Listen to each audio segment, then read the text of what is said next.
ना कृष्ण असतो आणि मोठा भाऊ येतो.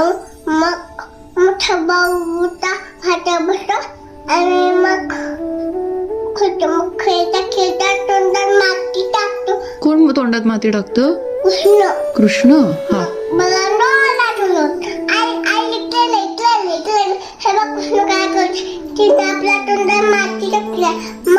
मग काय वाटलं ते. हा. मग कृष्ण सांगते अगं तू खाल्लं माती खाली आका. हा. मग काय अख्खं ब्रह्मांड दिसतं. अख्खं ब्रह्मांड दिसतं कुणाला?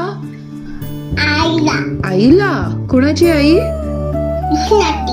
अच्छा. आणि कुणाच्या तोंडात ब्रह्मांड दिसतं तिला? कृष्ण. कृष्ण. ब्रह्मांड म्हणजे काय ग?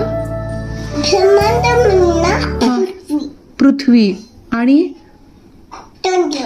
चंद्र आणि ओके ठीक आहे. सूर्य. आणि हो. बलराम कोण असतो ग? मोठा भाऊ. तोंडातलं काढ, मला कळलं नाही. मोठा भाऊ. कोणाचा मोठा भाऊ? कृष्णाचा. कृष्णाचा.